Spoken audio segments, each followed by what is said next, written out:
My son looked at me that night with an expression I'll never forget and said, without hesitating, "I can't stand having to feed you anymore, Dad." Just like that, no beating around the bush, as if every plate on the table had been a sacrifice. I just stared at him without saying a word. I smiled, not a mocking smile, but that half-smile of someone who has finally understood everything. Because when a son says that to you, you don't need to argue, you just need to take a deep breath and accept what your heart already knew. And right there, as the silence weighed heavily between us, I made myself a promise. The next day, I was going to do something he would never forget. My name is Sterling. I'm 76 years old, and I was born in a small town in Texas. I've worked my whole life since I was a boy, first in the fields carrying baskets and tending to animals, then in construction, laying bricks under the sun until my hands bled. That's how I provided for my family. I was never a man of luxuries, but I was a man of my word. I was married to the same woman for over 40 years. My hope. A strong, quiet woman, the kind who doesn't need to say much to hold a home together. We had 3 sons, but life, well, sometimes life makes decisions for you. One died young, another moved far away and doesn't even call on holidays. And I was left with one Robert. The quietest one, the proudest one, the one who said he would always be with me. When Hope passed away, I was left alone in our little house. A humble home, but one built with effort and memories. It was there we raised all 3 of them, where we cried together, where we celebrated first communions, birthdays with piñatas, and Sundays with a pot of beans on the stove. But after the funeral, Robert spoke to me with that convincing voice of his. "Come live with us, Dad. I don't want you to be alone. There's room here." And I wanted to believe him. I wanted to think there was still some family warmth left. So I packed my suitcase, put away the photo of Hope, turned off the lights in my house, and went with him. At first, everything seemed fine. They gave me a room in the back with a tiny window. His wife, Patricia, was a bit cold but polite. My grandchildren were my joy. 2 lively kids who would come running to hug me when they got home from school. I helped however I could. I swept the patio, washed the dishes, warmed tortillas. I never asked for anything. But little by little, you start to notice the cracks. First, it was the coffee that would disappear from the table. Then Patricia's subtle comments. That the gas was running out faster. That we needed to cut back on expenses. Then lunches became shorter, more silent. I started to feel that my presence wasn't so welcome.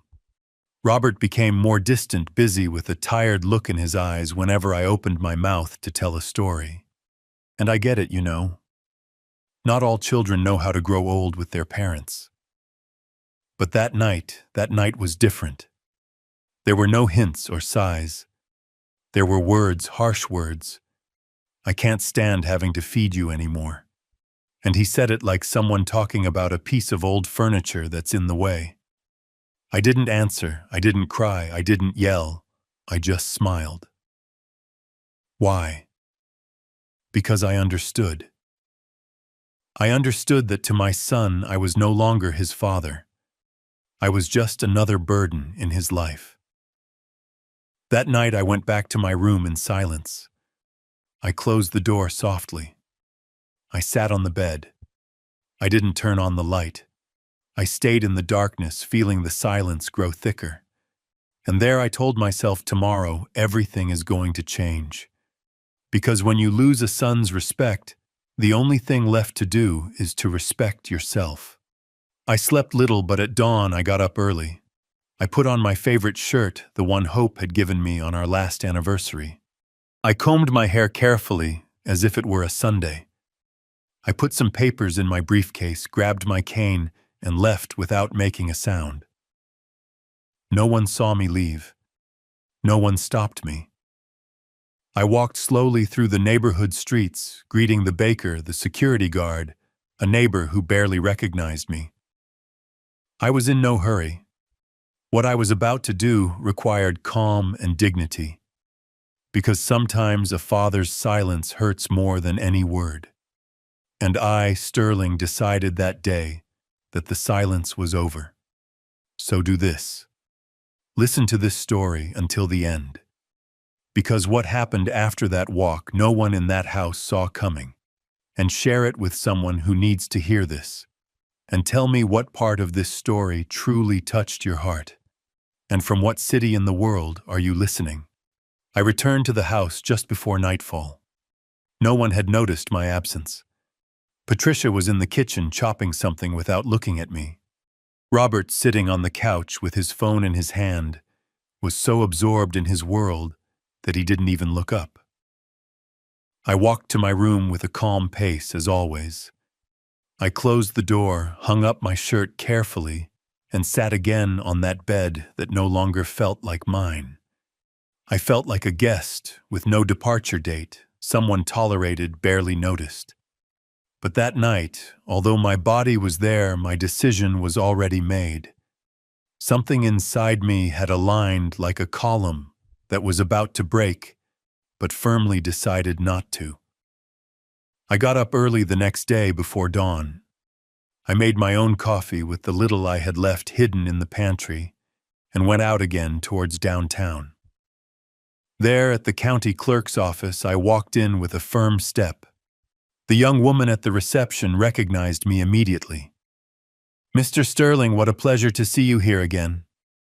I just smiled at her. It was time to set things straight. The deed to my house, my own house, was still in my name. No one in that family knew, but I never sold it. I had only rented it out to a trusted old friend. And not just that. I had an old savings account, modest but steady. Money I had saved up during all those years of hard work. The truth is, I never depended on anyone. I stayed at Robert's house, out of affection, out of a desire to feel like I still had a family. But affection that isn't returned is a dead weight. And I was no longer willing to carry it. After the clerk's office, I went to the bank. I verified everything. I updated my information. I changed my passwords. I signed documents. I requested my bank statements and put them away carefully. And then I went to a place that Robert didn't even know existed. A small cottage I inherited from my father, far from everything in a rural area. It had been empty for years. But it was still mine. A simple roof. A large plot of land. Fruit trees. Silence. That's where I was going to start over. Without luxuries, but with peace. And more importantly, with freedom. I returned home that afternoon with a different kind of serenity. Patricia, as usual, didn't say a word to me.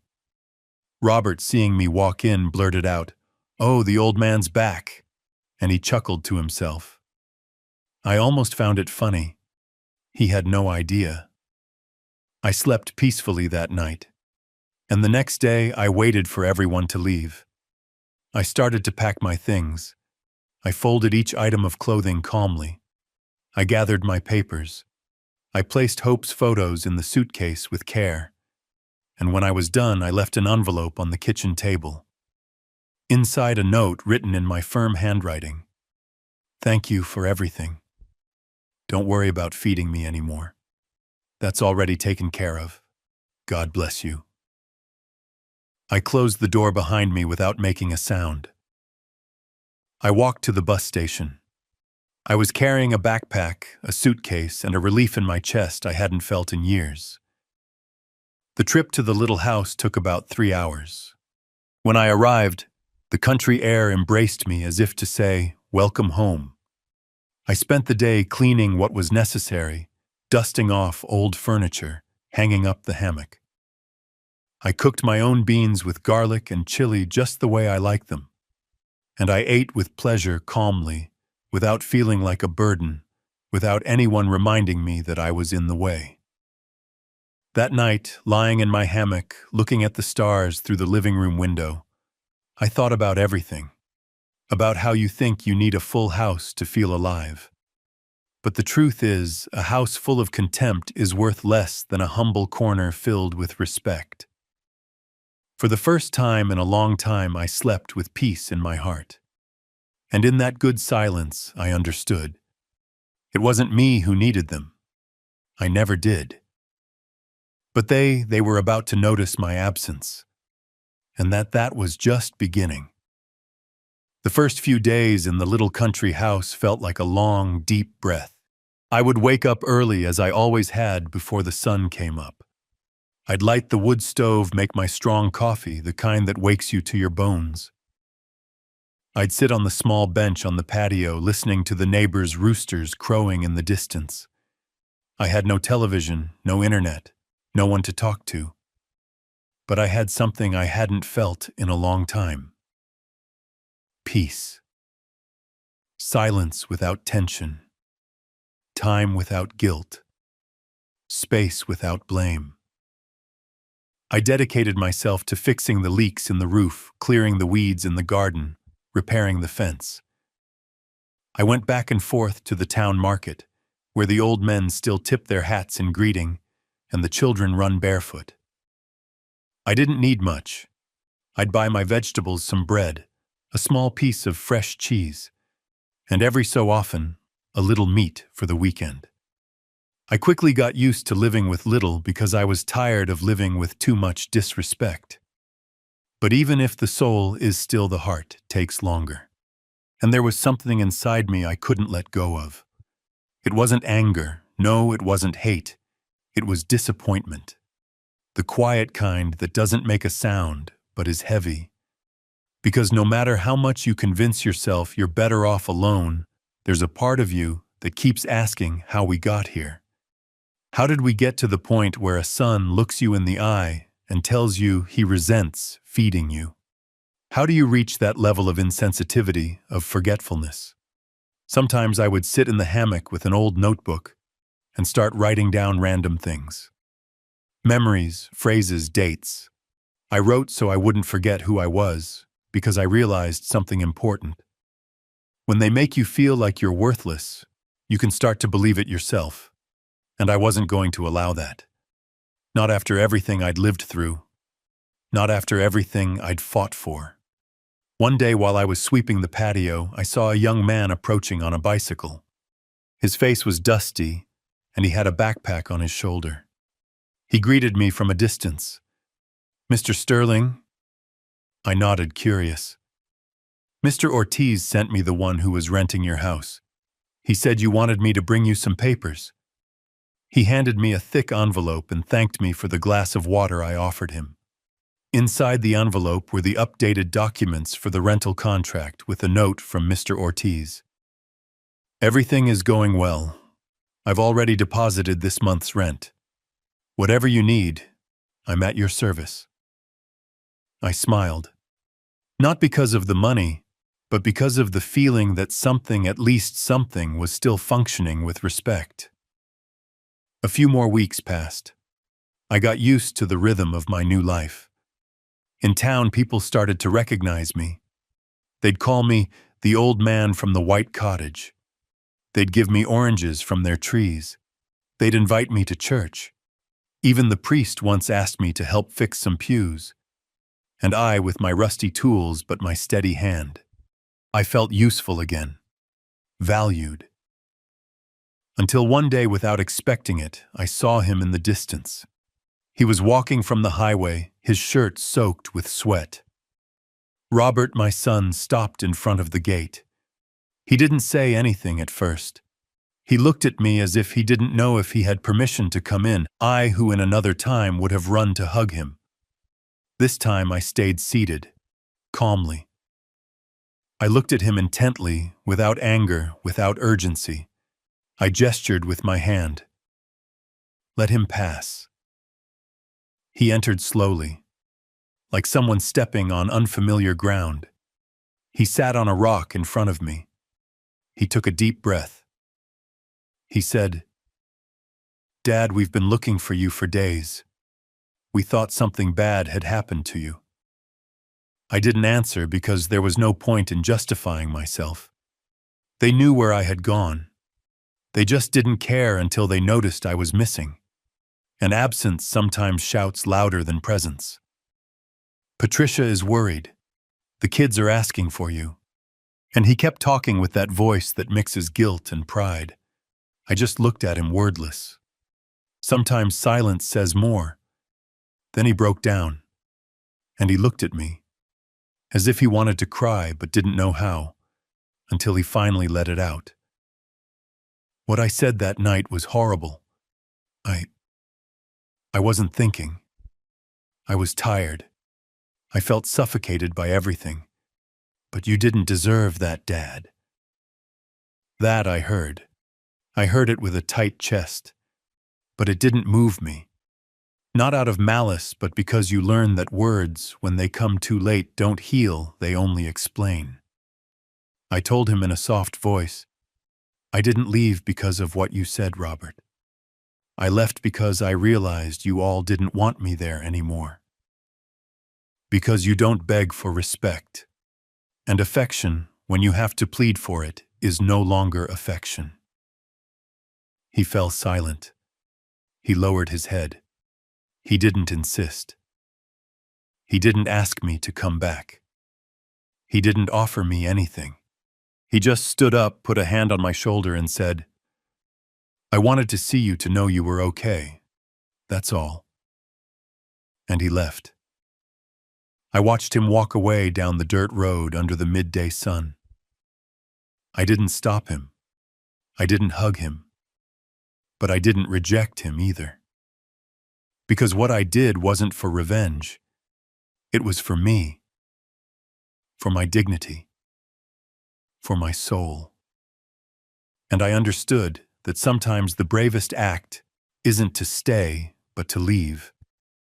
And he never came back after that. Ever since that day Robert came to see me, he never showed up again.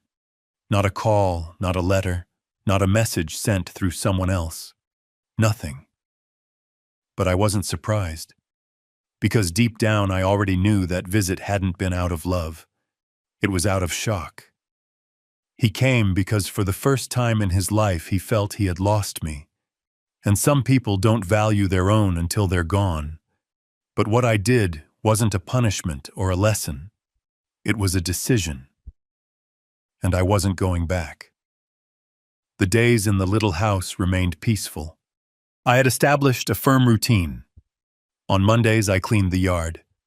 Tuesdays I made preserves. Wednesdays I walked to town. Mr. Ortiz brought me the rent on time, and that was enough for me to live well. No luxuries, but with dignity. I got used to the silence to my hammock in the afternoon, to handmade tortillas. I even started writing every night in a blue notebook. Reflections, phrases, memories.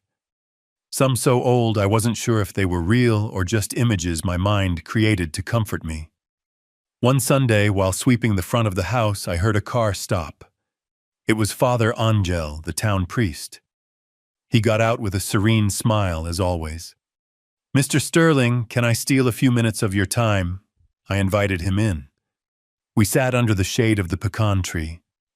He told me about the community, about a fair they were going to have, and if I could help build some shelves for the school. I said yes, gladly. And just like that, without meaning to, I started to feel useful again. Working with wood gave me back something I didn't know I missed. Purpose. Over time, my name started to be known among the neighbors. The old man from the country who helps everyone. They would invite me for lunch, give me homemade bread, leave fruit at my gate. One afternoon, a woman even asked me to talk to her rebellious grandson. And I, without knowing how, ended up giving him a piece of advice that came from the soul. Listen to your grandmother's son. You don't know what you have until you see it from a distance. The boy looked at me as if he'd never heard that before. Maybe no one had ever told him. One morning in June, I ran into Mrs. Nellie at the market, an older woman who had been my neighbor back in my old house. She was surprised to see me. "You're Robert's father, right?" "Oh, my dear, it's a shame what they're saying around here." I stood still. "They say he's out of a job, that his wife went to her parents' house, and that he's having trouble with the house where he lived." I didn't ask for more details. It wasn't my style. But that night when I got home, I sat in my hammock with a heavy heart. Not out of sadness, but from a strange mix of pain and calm. Because life always gives back what you sow. The days passed. And one afternoon, while I was fixing a bench at the church, Mr. Ortiz approached me. He was agitated, nervous. "Mr. Sterling, I don't know if I should tell you this, but your son came to see me. He wanted to know if you had left him anything, some inheritance. He asked if you had transferred properties or accounts to me." I remained silent. I didn't tell him anything, of course, but it made me sad, not for him, but for you. I nodded because I understood. It wasn't the first time someone had looked for their father only when they needed something. But this time it was different. This time I wasn't going to open the door. I wasn't going to go back. Because the respect that is lost takes a lifetime to recover. And in my case, I no longer had time to beg for affection. That night I wrote in my notebook, "Some sons forget they were once children, and some fathers forget they deserve to rest." I closed the notebook, poured myself a hot tea, and watched the moon from the doorway. I thought about Hope, about how she would have handled all this. How her soft voice would have told me, "Let them be Sterling. Everyone reaps what they sow." But it wasn't just about letting go. It was about closing the chapter. It was about healing. It was about putting a final end to it. The next day I received a letter with no return address. I recognized the handwriting instantly. It was from Robert. A sheet of paper folded in 4. He was asking for forgiveness. He said he was sorry. That everything had fallen apart since I left. That he couldn't find peace. That he needed me. That he wanted me to come back. I read the letter 3 times. There wasn't a single mention of genuine affection. Only need. Pain. Regret for what he lost. Not for what he did to me. I didn't answer. I burned the letter in the stove, slowly watching it turn to ash. Because sometimes forgiveness isn't in going back, it's in letting go. And I finally was free. And that freedom was the most precious gift life had given me. But what was to come next was yet to be written. That month it rained like it hadn't rained in years. The afternoons were filled with gray skies. Mud crept up the roads, and the trees at the back of the property burst with life. Everything was green, wet, and silent. I would spend hours on the cottage porch with my steaming cup of coffee, listening to the water beat against the tin roof and the wind whistle through the corners. It didn't bother me. I liked it. Rain has a way of stirring up your thoughts and setting your soul in order without asking permission. One morning, while I was turning the soil in the garden to plant some chili peppers, I heard someone call my name from the entrance. I wiped my hands on a cloth and looked over. It was Marcella, the daughter of Mr. Emiliano, the owner of the town's hardware store. She was walking quickly, carrying an envelope in her hand. "Mr. Sterling, good morning.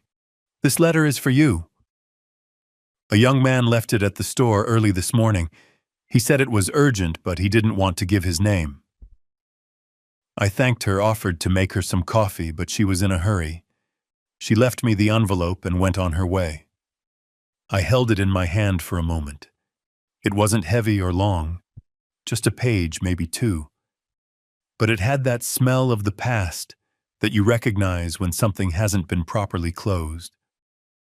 I opened it slowly, sitting under the pecan tree. It was from Robert again.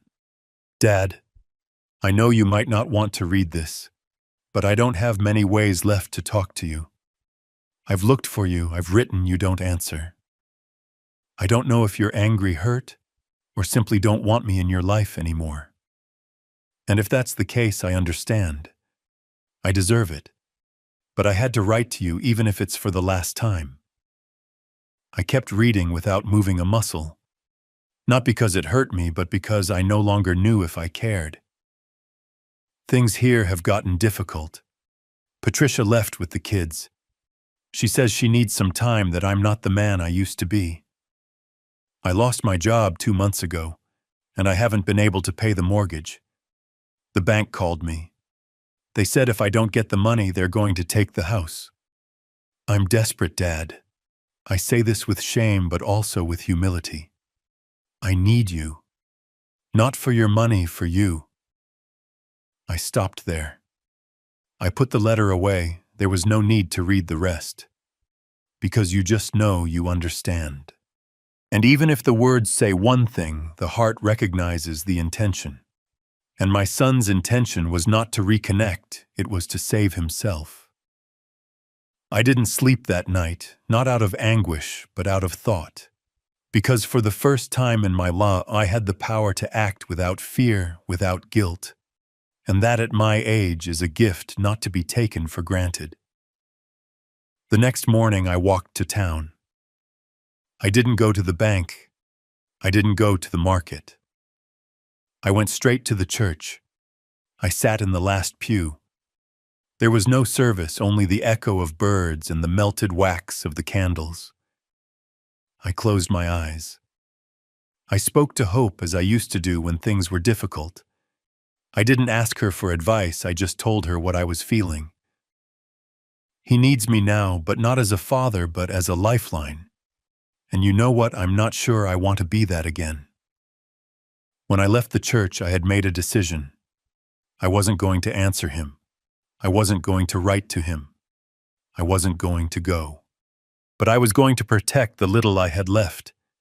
Because even if he no longer sought me out with love, I was not going to allow the same son who told me he couldn't keep feeding me to now come and take what I built with my own hands. I went to the town lawyer, a short man with more papers than space on his desk. I told him my story without embellishment.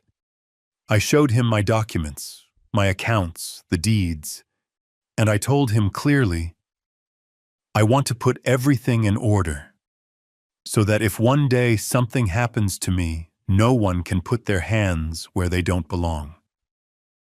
The lawyer looked at me intently. He nodded. He prepared some papers for me. I signed with a calmness that made my fingers tremble. I made my will. I named a local foundation that helps abandoned elderly people as the beneficiary. I requested that my little house be used the day I am no longer here to house someone like me, an old man with nowhere else to go. I left there feeling lighter, not out of resentment, but out of justice. That afternoon, I wrote in my notebook, it's not about punishing the one who hurt you. It's about protecting the little you have left intact. Days later, Robert came to town. Marcella told me she saw him in the square asking for me. No one told him exactly where I lived. Not because they didn't know, but because here in this corner of the world, people know how to take care of their own. It's not that they're hiding me, it's that they're protecting me, and that is worth more than all the money I could have given him. That same night, someone left a package at my door. It had no name, just a small box with a photo inside. It was an old picture. Me holding Robert as a child in front of my old house. Underneath a handwritten note. Sorry for forgetting where I came from. I didn't cry. I didn't answer. I just put it in the drawer where I keep the unanswered letters, the memories that aren't thrown away, and the wounds that no longer bleed. Because now the wound was closing, but not everything had been said yet. What was going to happen next was going to mark my story forever. The weeks that followed were silent. A different kind of silence. Not the old kind that hurt. This was more of a firm silence, as if the pieces inside me had finally aligned. I would get up early, sweep the front of the house, walk to the garden, check on my plants. The neighbor's radio played old country songs, and sometimes I would listen from the patio, feeling that time was no longer chasing me, that I was finally walking with it. I didn't hear from Robert again. I heard from third parties that he had tried to sell his truck but didn't have the papers in order, that the house was in foreclosure, that Patricia was still living with her parents and had no intention of returning to him. I didn't ask anything, but the people in town talked sometimes out of gossip, other times out of compassion. But everyone knew one thing. I didn't want anyone to look for him on my behalf.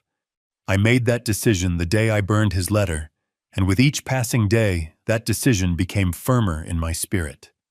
One Thursday morning, the lawyer called me. He wanted me to stop by his office to sign the final documents. "Everything is in order, Mr. Sterling. No one will be able to claim a single brick when you're no longer here. And as long as you live, you are the absolute owner of your peace of mind." I thanked him with a firm handshake because what I had done wasn't just a legal procedure. It was closing a chapter. It was putting a lock on what used to open with a single tear. After leaving the office, I sat on a bench in the square. I had a sweet roll in one hand and the cool air on my face. I looked around. I saw some children playing, an old man reading an old newspaper, a woman selling flowers, and I felt something I hadn't felt in a long time. Belonging. Not to a physical place, but to myself. That night I wrote something in my notebook that came from the soul. Sometimes true home isn't where you were born, it's where you are respected. A couple of days later, I went to visit Mrs. Lisa, a widowed lady, who lived alone in a house a little further up the road. She always invited me for dinner and gave me hot soup like the kind Hope used to make. That night, she asked me if it didn't hurt me deep down that my son was suffering. I answered calmly, "Of course it hurts, but you can't heal in the same place where you were broken." She looked at me for a long time. Then she got up, put a blanket over my shoulders and said, "You're not alone, Mr. Sterling. We love you here." That sentence stuck with me. The next day, very early, someone knocked on my door. It was a young man with a backpack looking nervous. He told me he came on behalf of a lawyer from the city, that Robert was trying to file a claim to prove that I had disinherited him unfairly, that he wanted to contest the will. I looked at him serenely. I offered him a glass of water and said, "Tell whoever sent you not to worry anymore. What was mine is still mine, but my peace, that is priceless." The young man left confused. Maybe he thought I was going to get angry or cry, but not anymore. I had no more tears for those who only knew how to look for me out of self-interest. That same day, I went to the bank, closed the old accounts, opened a new one in the name of the foundation, signed the last papers, and left clear instructions. No family member could access anything. The bank manager, a serious and respectful man, shook my hand and said, "Few men make decisions like this in their lifetime. You haven't just put everything in order, you've left a lesson." And yes, maybe that was the only thing I could still leave behind. I returned home with a light soul. I cooked rice and eggs. I sat down to eat, looking at the open window through which a golden evening light streamed in. I thought of my younger granddaughter, the one who once approached me timidly to ask if I was poor because I ate beans every day. I told her no, that I was rich because I had never lost my appetite for life. Today, after everything, I think that was the most honest answer I'd given in many years. Before sleeping, I lit a candle, not out of superstition, but for hope. I sat in front of her photo and spoke to her. I didn't see him again, my love, and I don't know if I ever will, but I finally understood that it wasn't my job to carry him. Not anymore, not again. And then I closed my eyes. I slept like I hadn't slept in years, without anger, without fear, without waiting, because sometimes the strongest act of love is to leave without closing the door, but knowing that you have no intention of ever walking back in. And that still wasn't the end. The hardest part was yet to come. That day dawned with a completely clear sky. It was strange because it had been raining every day for several weeks. But on that particular Sunday, the sun came out early, strong golden, as if to remind me that life went on. I got up earlier than usual. I made coffee in a pot with cinnamon, the way I liked to make it on Sundays when hope was alive. I sat on the patio to drink it slowly, watching the rays of light filter through the branches of the orange tree. The singing of the birds enveloped me, and for the first time in many years, I felt that I needed nothing more. Not a call, not a visit, not an apology that never came. I was fine just like this. Finally, fine. I was sweeping the entrance of the house when I saw him. He was coming down the dirt road, walking slowly with a backpack on his shoulder, and his gaze lost on the ground. I knew it was him from a distance. Robert. I wasn't surprised. I just stood there with the broom in my hand, watching him approach. When he stood before me, he lifted his eyes and fell silent. He looked tired, thinner, older. But what caught my attention the most was that he finally lowered his head. "Hello, Dad," he said, almost in a whisper. I didn't respond immediately. I turned, opened the patio gate, and gestured with my head for him to come in to sit down. I made him coffee, served it in the blue mug, the usual one. We sat across from each other in silence. He stared at the floor. I looked at his hands. They were trembling slightly. "I didn't come to ask for anything," he finally said without looking at me. "I just wanted to see you." I nodded. He didn't need to explain anything. I had already seen it all. "I lost the house. The bank took it. Patricia filed for divorce. She says she doesn't want the kids to see me like this, defeated without a job. I looked for help. No one opened their door for me." I said nothing. I just took another sip of coffee. And then I remembered. I remembered you. How you fed me when there was nothing. How you sold your tools to pay for my books. How you slept on the floor when I was sick and needed the bed. I remembered everything, Dad. Everything I forgot for years. He kept talking, but it was no longer my son speaking. It was a broken man, a man who had finally seen his own reflection. He lowered his voice as if he couldn't bear his own shame. And then I understood that the most terrible thing I did wasn't kicking you out of the house. It was making you feel like you were worthless. And there's something hit me in the chest. Not out of pity, but because for the first time in his life he told the truth. "I didn't come to ask you to come back or to forgive me. I just came to tell you that even if it's late, I respect you, Dad." He stood up. He looked me in the eyes for the first time in many years. And there I saw my son. Not the proud man who humiliated me, but the child who once took my hand in fear when we crossed the street together for the first time. "I'll leave you in peace," he said. "But I needed to tell you that." He walked out the same door he had entered. I didn't stop him. I didn't hug him. I didn't tell him everything was okay, because it wasn't.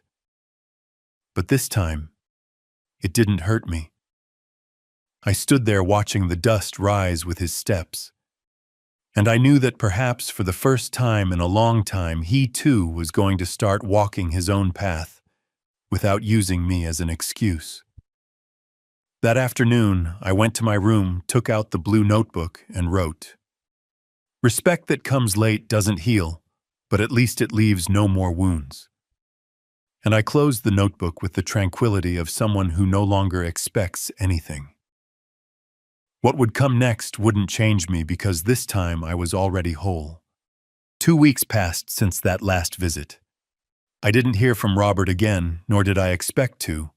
I heard from Mrs. Nellie that he had been seen at the city market, looking for work, with the same backpack and the same silence on his face. I didn't ask for more details, not because I didn't care. You never stop feeling something for a son, but because I understood that our story had reached its conclusion. A final conversation, dry, real, and sufficient for him and for me. I continued with my simple life. I would get up early, take care of my plants, help at the church when needed. The townspeople no longer saw me as the old man from the country, but as Mr. Sterling, the man everyone respected. And that had a value that no one was going to take from me, not the bank, not the government, not even blood. One day in the square, I was invited to speak at a meeting of the senior center. They told me they wanted me to tell my story.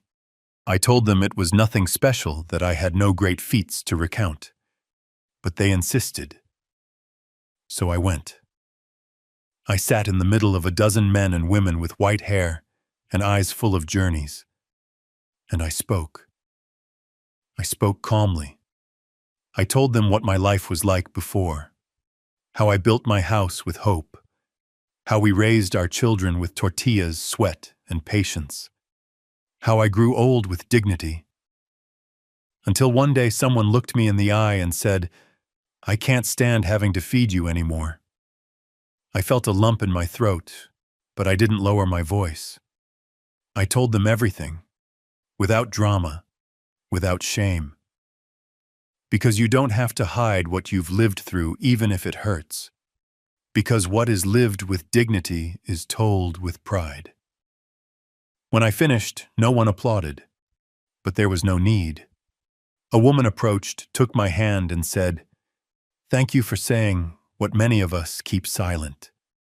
And in that moment I knew my story wasn't just mine. That what I had suffered, others had also lived through in silence, out of fear, out of habit. And that speaking is also a way to heal. That night when I got home, I sat on the patio under the clear sky. It was cold.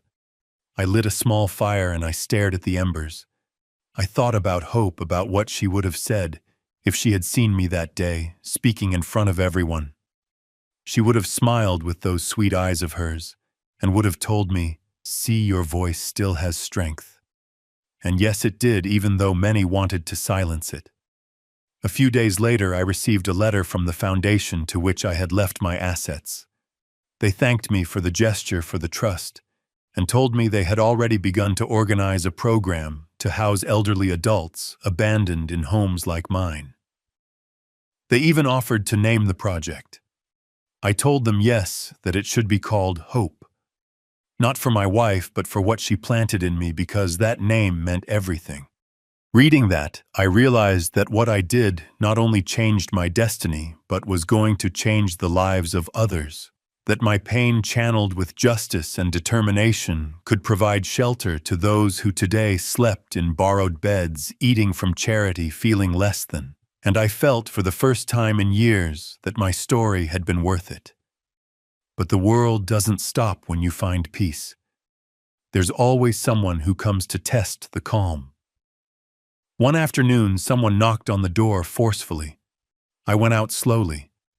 It was a young girl, tan, slim, with light eyes like Robert's. She must have been about 12, maybe 13. "Are you Mr. Sterling?" I nodded, my heart tightening. "I'm your granddaughter. My mom doesn't know I'm here, but I wanted to meet you." I was speechless. I looked at her, not knowing what to say. My legs trembled. "Can I come in?" I nodded again, opening the door slowly. I offered her a glass of water. She sat down. She looked at me with a mixture of curiosity and nervousness. I asked her name. She told me. It was a name Hope had always wanted to give a granddaughter. I felt my soul sink to the floor. "My dad used to talk about you." sometimes good, sometimes bad. But when he got angry, he would shout your name, and I wanted to know who the man was that hurt him so much. I couldn't answer. I had a lump in my throat that wouldn't go away. I don't want anything, Grandpa. I just wanted to know if you existed, and if you still had that kind face I imagined. I chuckled softly. She did too. And there, without knowing how, 2 tears fell from my eyes. Not from sadness, but because for the first time life was giving me back something I thought was lost forever. The girl came 3 more times that month, always alone. Always with that clean gaze as if her heart hadn't yet been soiled by the miseries of the adult world. I didn't ask her about her mother or about Robert, and she didn't talk much about them either. We talked about simple things, about how she took care of her plants at school, about how she liked to write stories, about how she wanted to learn to make beans like mine. She was smart, sweet, and brave. She asked if she could come on Saturdays to read me what she wrote. I told her, of course, that chair on the patio would always be there for her. And so it began. Those Saturdays became the best part of my week. She would sit under the tree with her lined notebook, and she would read me stories about animals, about grandfathers who could fly, about girls who went out into the wilderness to find answers. I would listen with my eyes closed, imagining that hope was also listening from some corner of the sky. I felt full, not happy full. What's more important, because happiness comes and goes, but fullness, that settles in quietly and sustains you. One Saturday, after reading me a story about a bird that couldn't fly but learned to sing, she looked at me and said, "You know, you're a lot like the grandfather in the story." I smiled. "Why, Whoa?" I asked. "Because you don't try to fly, but you make others want to stay." That phrase, I kept it forever. After that, I started to notice something strange. One day I saw Robert standing far away at the end of the road, looking towards the house. He didn't come closer, he just watched. The next Saturday, I learned that he himself had walked the girl to half a block away and waited in silence. I didn't go looking for him, I didn't invite him, but I didn't close the door either. It wasn't long before one day she didn't come. I got worried. I went out to the road, waited for a while. Nothing. That night I slept restlessly. The next morning Robert appeared alone with a haggard face. He greeted me with a timid gesture. "She's sick," he said. "A high fever, nothing serious, I think. But she didn't want me to come without telling you that she waits for you every Saturday." I nodded. I asked if they needed anything. He said no, that he had just enough. But he said it with his eyes downcast, in that way of saying yes from within the silence. He came back 2 days later. He brought a bag of oranges. He left them at the gate. I was watering the plants and walked over.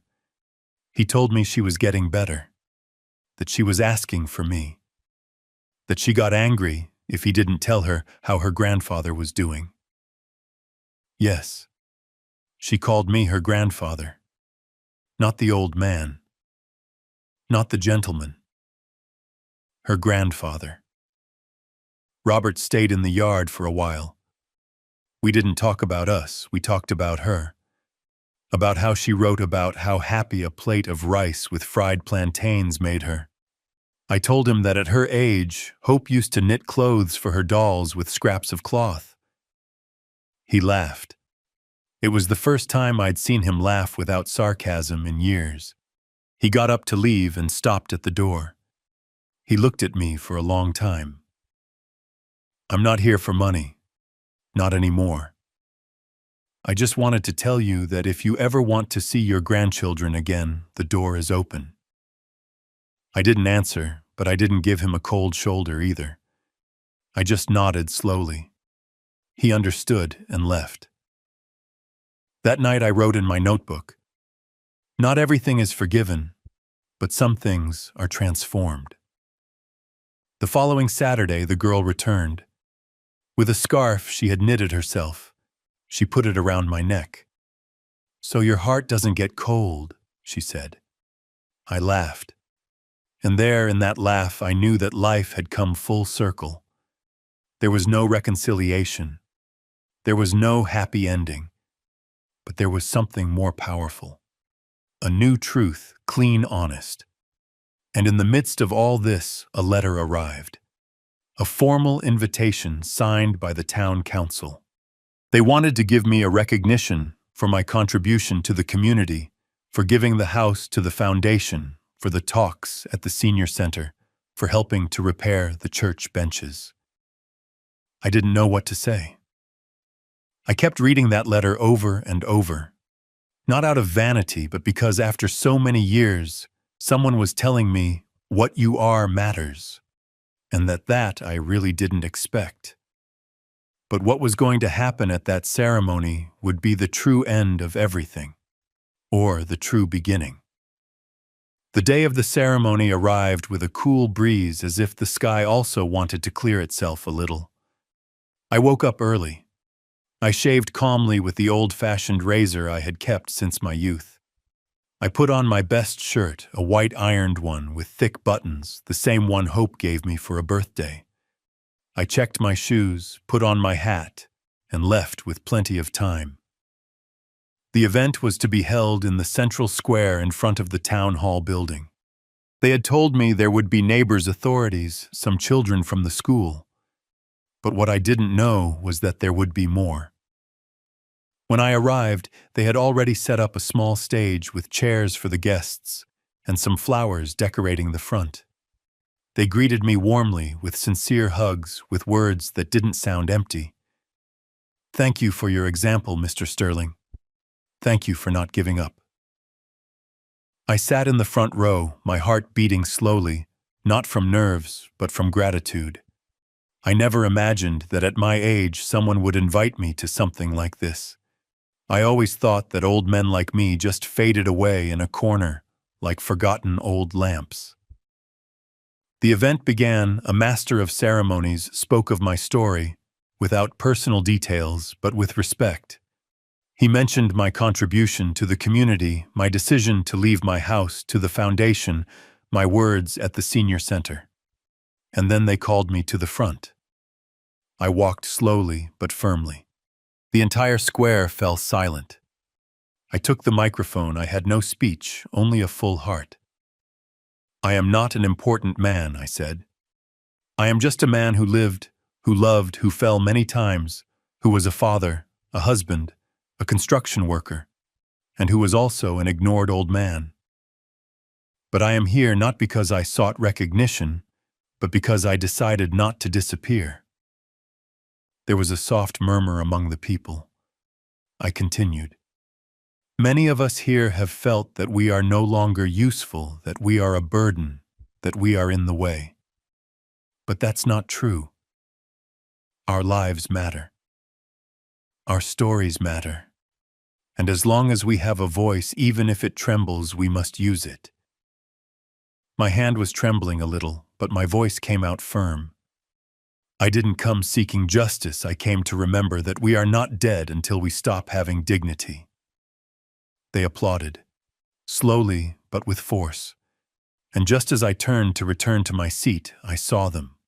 Robert standing at the back with red eyes, with his back straight. Beside him, my granddaughter. And next to her, the other two children. They were holding a sign that said, "Thank you, Grandpa, for not forgetting yourself." I didn't move, I didn't cry, but inside me something rearranged itself.